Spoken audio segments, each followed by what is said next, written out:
আসসালামু আলাইকুম এভরিওয়ান। আজকে আমি আপনাদের সাথে শেয়ার করব মাছের ঝুরঝুরি ডিম রেসিপি। এজন্য আমি প্রথমে মাছের ডিমটিকে ধুয়ে নিয়েছি। মাছের বাইরের পাতলা আবরণটি ফেলে দেওয়ার জন্য ডিমটিকে চিড়ে কষলে নেব। ভিডিওটি যদি ভালো লেগে থাকে তাহলে লাইক, কমেন্ট, সাবস্ক্রাইব করে চ্যানেলটির পাশে থাকবেন। এবার একটি প্যানে পরিমাণ মতো তেল দিয়ে এর ভিতরে একে একে গরম মশলা, আগে থেকে কেটে রাখা পেঁয়াজ, আদা রসুন বাটা দিয়ে দেব। পেঁয়াজগুলো বেশি কুচি করে কাটবেন না, একটু মোটা করেই কাটবেন, এতে ডিমের স্বাদ আরো বেড়ে যাবে। দিয়ে দিচ্ছি আগে থেকে ব্লেন্ড করে রাখা টমেটো পিউরি, হলুদের গুঁড়ো, পরিমাণ মতো লবণ, মরিচের গুঁড়ো ও জিরের গুঁড়ো। এবার এই সবগুলো উপকরণ 2 থেকে 3 মিনিট ভালো করে কষিয়ে নিতে হবে। কষিয়ে নেওয়া হয়ে গেলে আগে থেকে কষলে নেওয়া ডিম ও মাছের তেল দিয়ে আবার কিছুক্ষণ নাড়তে হবে।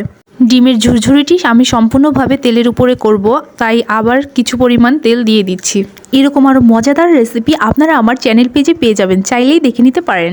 নামানোর 2 মিনিট আগে কাঁচামরিচ ও ধনিয়া গুঁড়ো দিয়ে কিছুক্ষণ নেড়ে নামিয়ে নিব।